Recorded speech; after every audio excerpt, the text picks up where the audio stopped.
Hi there, and welcome again to the Explaining History podcast. We're looking today at one of the pervading myths of Britain's Second World War experience, and that is this idea of kind of glorious social cohesion, and the idea that the war brought Britain together. And it's such a pervasive myth that it kind of influenced not just the war years and our perception of the war years, but obviously the aftermath, long into the post-war decades, and really right into the present. During the kind of the various crises of Brexit, there was this sense that British people, or at least those that voted to leave, were trying to reclaim some sense of identity or community that they believed they had lost, something that they were certain that their grandparents experienced when, there was a sense of kind of cohesiveness in society that had been eroded ever since. And of course, when we start to kind of look at these things, the reality is that it's quite different. There have been a number of studies of wartime Britain about that kind of really explode this myth of wartime unity. But today we're looking at The People's Peace by Kenneth O Morgan, and here he takes issue with what he calls the facade of unity. Before we get into that, just to let you know that Mary McNeil, who came on the podcast last year to talk about Wallace Carroll, the veteran US reporter, is going to be popping back on Wednesday this week to talk about Watergate, and with reference to Wallace Carroll again. And also, it's kind of timely because the whistleblower Daniel Ellsberg passed away recently, so we thought we'd kind of go there too. So do check us out on Wednesday.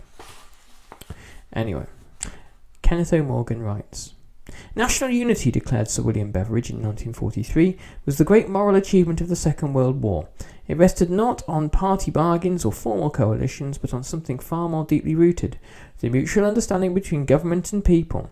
It stemmed from the determination of the British democracy to look beyond the victory to the uses of victory, to follow a people's war with a people's peace. To much of British opinion at the time of Beveridge's remarks, the Second World War was seen as a climactic British experience. Observers as varied as Harold Lasky on the Labour left and Harold Nicholson, a Tory, rationalist planners like Patrick Abercrombie or Julian Huxley, artists like Henry Moore, populist communicators like J.B. Priestley agreed that the war years were creating a vast cultural transformation in the British as a people. In place of the ill-formed rhetoric of reconstruction of the First World War, with its bitter aftermath and sense of class betrayal that followed Lloyd George's election pledges of 1918, the majority of which failed to materialise, though there was quite a lot of new housing, there was now a genuine sense of unity rooted in the social and cultural realities of wartime. The lion would lie down with the lamb, as in Henry Moore's sketches of the London population huddling together in ad hoc sleeping arrangements on the platforms of the underground railways during the Blitz. Here truly were to be seen common sacrifice, common purposes, common objectives. Beveridge quoted the Prime Minister Winston Churchill on the Treaty of Ryswick in 1697, writing in his Life of Marlborough and how the British invariably threw away the fruits of victory after a successful war. This time, though, it would be utterly different. The past would be exercised and the future transformed. Since that time, almost all subsequent interpretations of the history of Britain after 1945 have viewed it as a time of decline or eclipse, both external and internal. Yet the heady impact of the Second World War long exercised its magnetism on a variety of commentators. Across the political spectrum, they saw the experience of Britain between 1939 and 1945 as offering a last, fleeting vision of national greatness. Mrs. Thatcher, Prime Minister throughout the 1980s, made frequent attempts to evoke the spirit of Winston Churchill, a symbol of great power status and indomitable resolve. The fact that the real Churchill was a paternalist one-nation Whig of romantic disposition, concerned after 1951 to recapture aspects of the social reformism of his younger days, was set aside.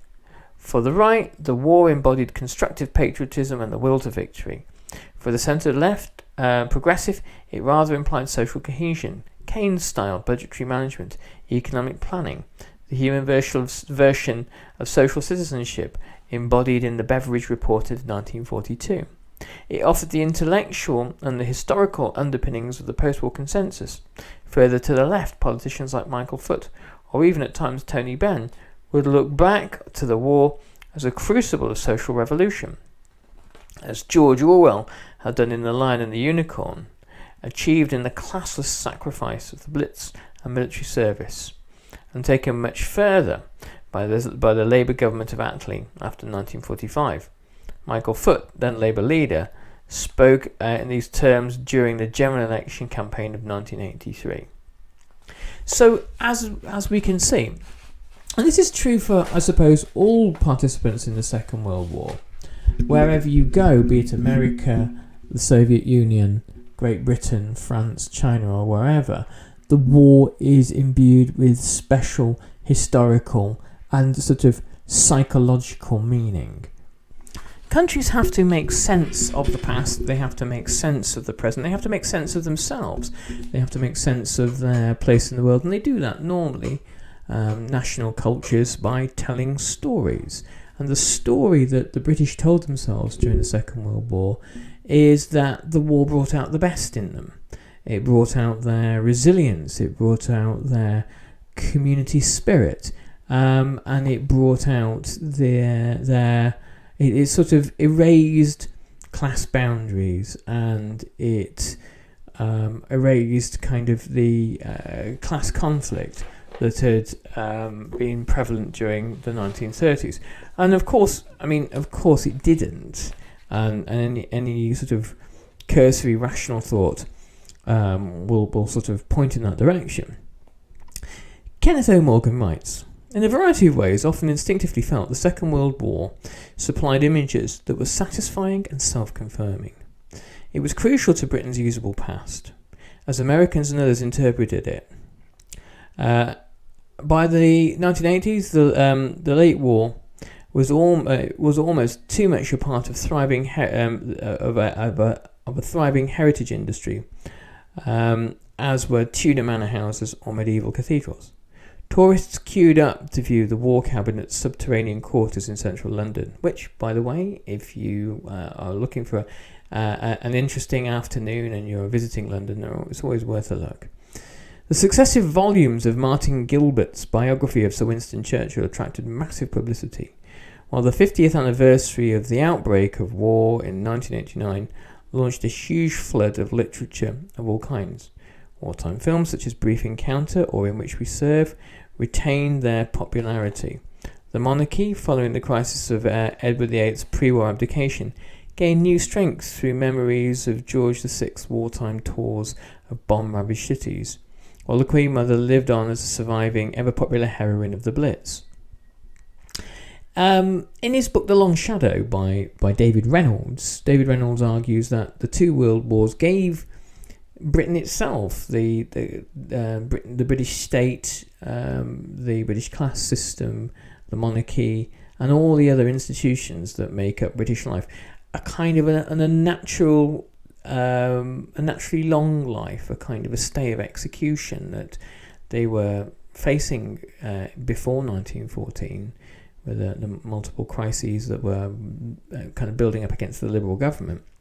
And he argued that, for example, if you take the example of Scottish nationalism, that the generation that fought and served may have had all sorts of kind of grumbles about the English, but there was still a sense of having fought for the king and having served in His Majesty's Army and Navy and Air Force, and that couldn't idly be thrown away. And it really took a kind of a new generation in Scotland from the 1970s onwards to really advocate for Scottish nationalism in ways that hadn't really been conceived of or thought of in mass pop in broadly popular ways beforehand.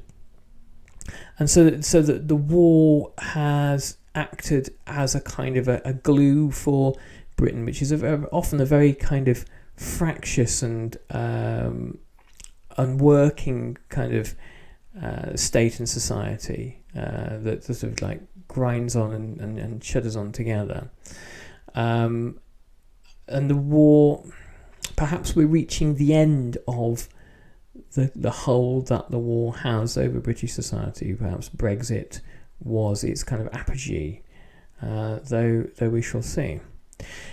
Kenneth O Morgan writes, enthusiasts for the arts look back to the origins of wartime state planning through the work of the Council for the Encouragement of Music and the Arts, CEMA, and the image of cultural solidarity conveyed by Myra Hess's piano recitals at the National Gallery.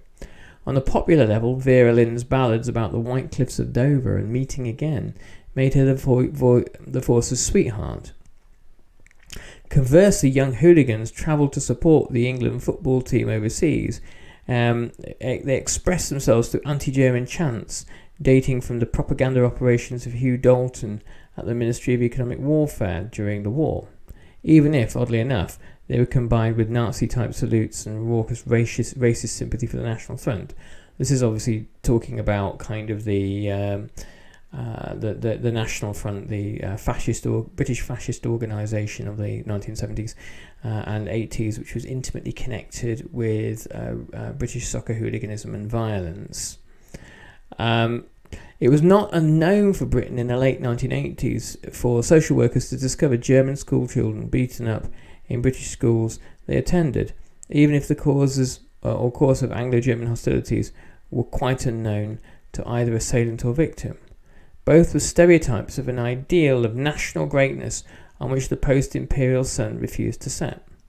As late as July 1990, Cabinet Minister Nicholas Ridley gave vent to fierce anti-German sentiments and evoked comparisons with Hitler in discussing present-day German attitudes towards the European community.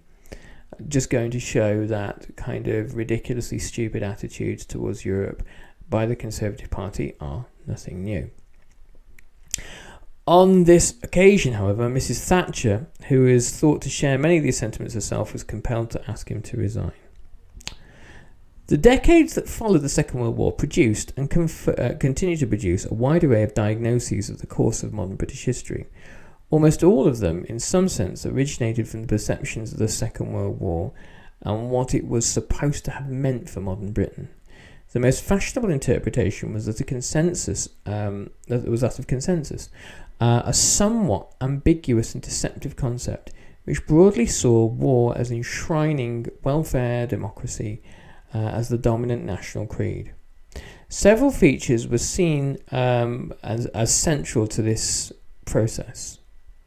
In economic terms, Keynesian demand management was enthroned by the work of the economic section of the War Cabinet Secretariat, including notable Keynesians such as Mead and Stone, while monuments such as Kingsley Wood's budget of 1941 and 1944 and the 1944 White Paper on Employment Policy, largely the work of James Mead.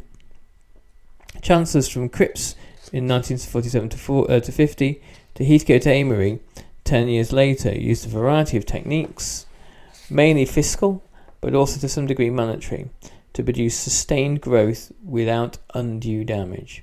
It was hoped to the balance of payments or domestic inflation. From around 1961, more direct forms of government intervention were adopted, but the broad premises of Keynesian expansion survived until the economic crises of the mid-1970s. In industrial terms, the war meant a mixed economy, with some significant measures of nationalisation induced by the Attlee government after 1945 and largely retained by the Conservatives in 1951 to 64.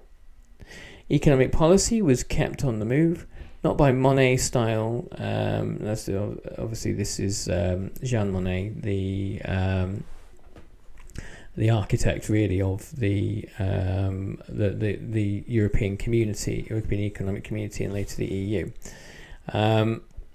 Jean Monnet indicative planning, but rather by corporate negotiations between government, business, and hugely expanded trade union movement. It itself clearly one of the victors of the war.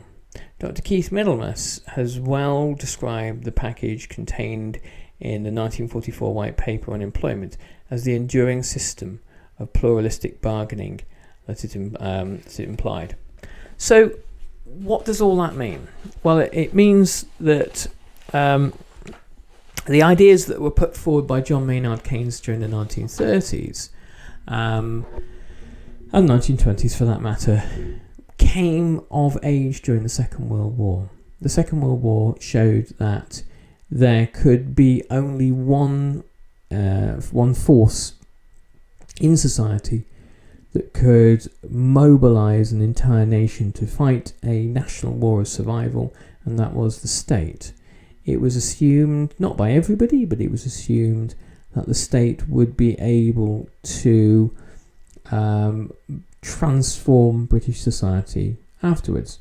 It was not the wish of everyone, certainly not the Conservative Party, to see the British society transformed after the war.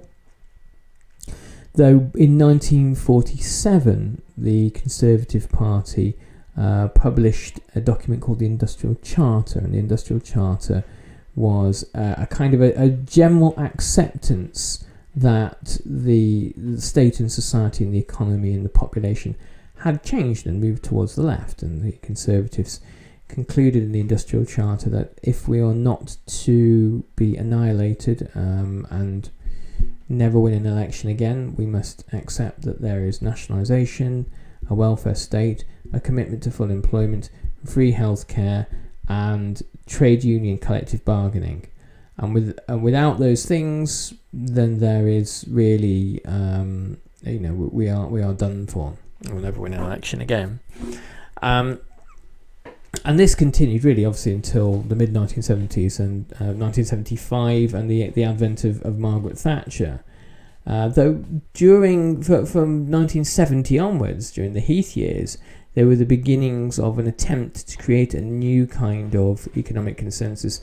Heath's government proves to be too inept to do this, but his meetings in the Selsdon Park Hotel, where they drew up the Selsdon Manifesto, tried to think of these first steps towards thinking of the country as a business and thinking of managing the country in some kind of business-like way.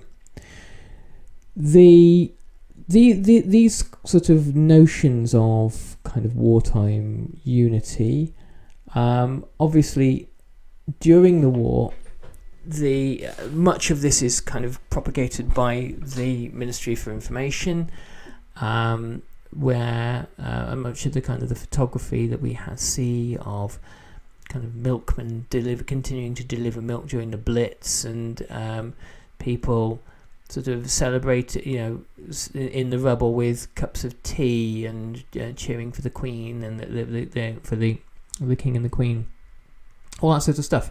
These are all staged photos, and they were meant to kind of capture for British people a sense of what it was they were fighting for and what it was that they were continuing to struggle for. Obviously, the point of the Blitz, as far as Hitler was concerned, was to convince the British people to come to the negotiating table, to get rid of Churchill, to demand a government that would negotiate.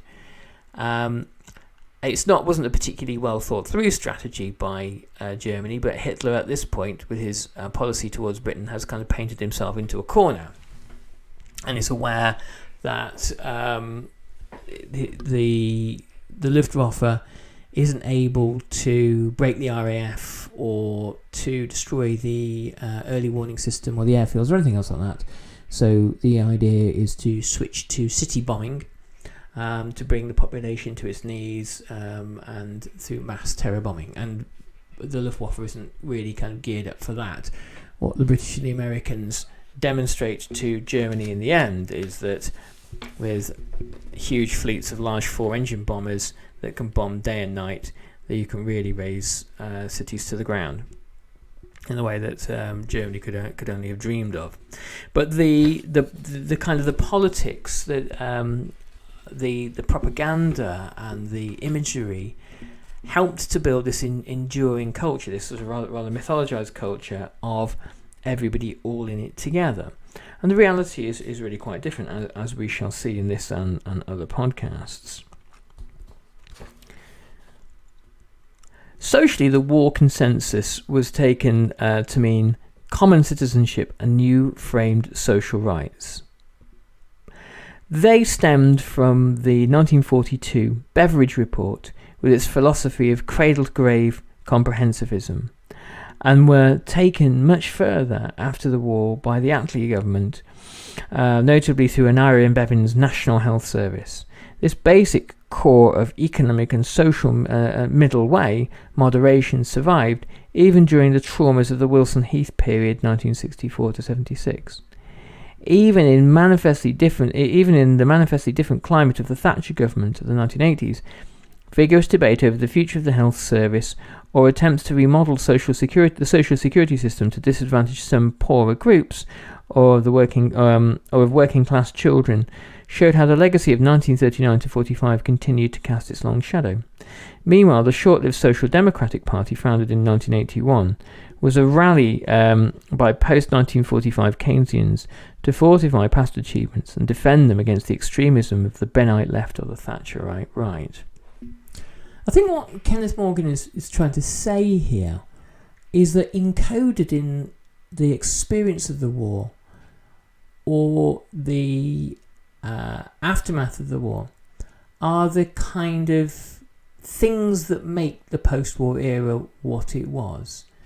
The idea of collective experience, collective sacrifice, and shared struggle, and translating into shared citizenship rights that people, as whether they are rich or poor in Britain, as a kind of a result of wartime unity, deserved to have the basis in terms of healthcare, housing, education opportunities, and employment, and a couple of other things besides.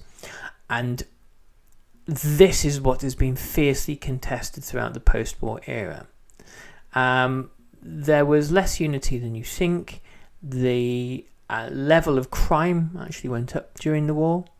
There was a great deal of resentment at the idea that wealthier people were able to circumvent rationing through dining out, and so eventually rationing has to be applied to restaurants and that kind of thing.